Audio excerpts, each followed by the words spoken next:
We want to take you now to Geneva, where moments ago President Biden spoke following talks with Russian President Vladimir Putin. Let's watch. I thought, quite frankly, I was in a much better position to represent the West after the previous 3 meetings with Putin, that knowing that the rest of the West was behind us. And so I think, so I owe them all a debt of gratitude. Mr. President, since you're now heading home, can I just ask you briefly about 2 domestic issues? I'm not sure I can answer them, but if you could. First would be the fate of the infrastructure bill. There's now a bipartisan group that has a new offer. Have you had time to review it? No, okay. I've not been. I honestly haven't seen it. I don't know what the details are. I know that my chief of staff thinks there's some room that there may be a means by which to get this done. And I know that Schumer and Nancy have moved forward on a reconciliation provision as well. So I'm still hoping we can put together the 2 bookends here. And the second issue is that yesterday, or earlier this week, Mitch McConnell said that if Republicans were to take back the Senate in 2022, he did not see a way that you could get a Supreme Court justice confirmed. Do you have a response to that? This would be next year. No, I know. The answer is Mitch has been nothing but no for a long time, and I'm sure he means exactly what he says, but we'll see. Mr. President, did you talk with President Putin about the Iran nuclear deal? Did you find a way? What did you discuss, and did you find a way to make? It was about how we would jointly work, and I'm not going to discuss what we discussed. Do you have any? Mr. President, Caitlin's question that you answered at the very end there, that you came over to talk about. I think at the heart of it was this question of whether or not you seem overly optimistic, given that what we all listen to President Putin essentially say the same old things that he said forever. He, rejecting all responsibility for all that stuff. And I guess the question that she was trying to get, and maybe you could take another stab at it, is what concrete evidence do you have from these 3+ hours that suggests that any movement has been made? And I don't mean that. No. I know, but you're all. Question, look, right? To be a good reporter, you got to be negative. You got to have a negative view of life. Okay, it seems to me the way you never ask a positive question. Why, in fact, having agreement? We'll find out. We have an agreement to work on a major arms control agreement.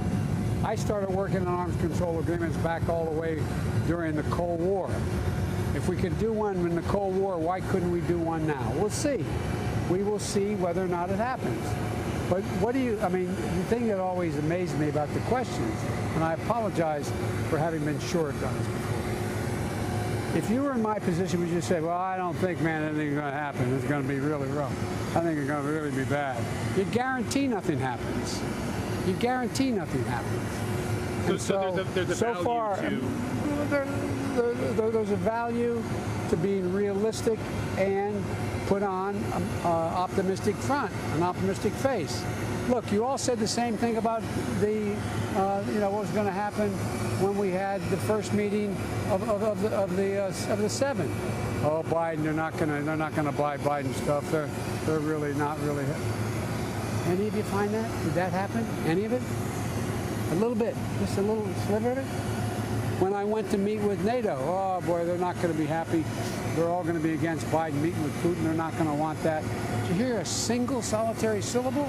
And what would have happened if I had said, before I went into those negotiations, I think it's going to be really hard. I think it's going to be really difficult. I'm not so optimistic about it. I don't see anybody really changing. And the same way when I met with the EU. The EU's not going to like the way Biden's operating. But this is Vladimir Putin. Sure, it's Vladimir Putin, but look, it was also, I don't compare him to Putin, but it was the French president said he will never go for more money for NATO. Guess what? He's agreed. Look, guys, I'm going to drive you all crazy because I know you want me to always put a negative thrust on things, particularly in public, and negotiate in public. I don't have to trust somebody. We didn't have to trust somebody to get START 2. wasn't about a trust. Well, I trust the Russians. I can tell, man, they're really. I've been looking at them. Very, very truthful.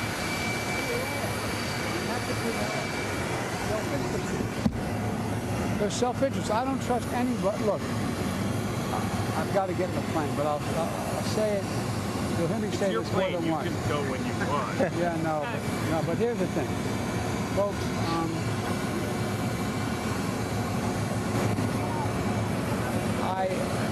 I don't see any benefit ever to begin a negotiation, and I mean, you're the brightest people in the country. You're the most informed people on detail. I'm not being solicitous. You are. But it makes no sense for me to negotiate with you. It makes no sense for me to tell you what I'm about to do. It makes, not because I want to hide anything from you. Why would I telegraph that? Did he do anything that surprised you, sir? Was there any moment that you were really surprised by? No, I wasn't surprised because I was convinced that, I'm going to choose my words, Russia's in a very, very difficult spot right now. They are being squeezed by China. They want desperately to remain a major power. You all are writing about, not illegitimately, Biden already gave Putin what he wants, legitimacy, standing on the world stage of the President of the United States. They desperately want to be relevant. They have, and they don't want to be known as some critics have pointed said, the upper Volta with nuclear weapons. It matters. And I found it matters to almost every world leader, no matter where they're from, how they're perceived, their standing in the world. It matters to them. It matters to them in terms of their support at home as well. And so I think that there is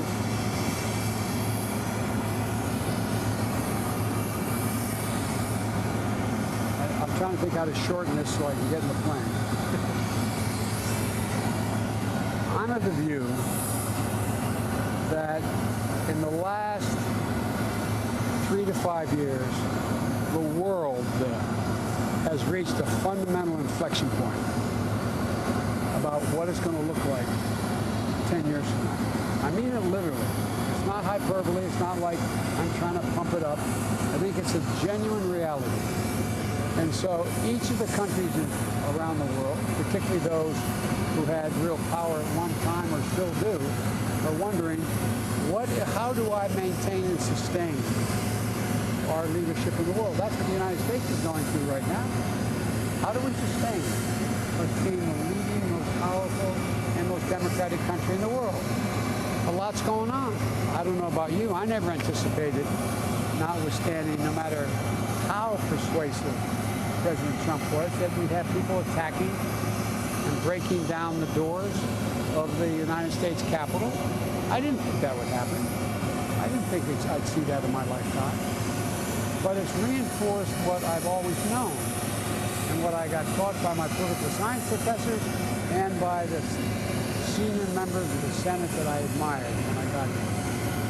That every generation has to reestablish the basis in its fight for democracy. I mean, for real. Literally have to do it. And I've never seen, including since the Civil War, such an outward assault on voting rights. I mean, just a flat assault. I didn't anticipate that happening 4 years ago, but it's happening now. So there's a lot at stake. Each of the countries, we have our own concerns and problems, but we still, as long as I'm president, we are going to stick to the notion that we're open, accountable, and transparent. And I think that's an important message to send the world. Thank you all for Thank you, Mr. President. Come back and see us on the plane. You've been watching President Biden speaking with reporters as he departs Geneva following talks with President Putin. Reporters had his attention for quite a while there and asked him several questions, including whether any agreements with President Putin have the potential to materialize at all. President Biden replied by saying there's a value to being realistic and optimistic.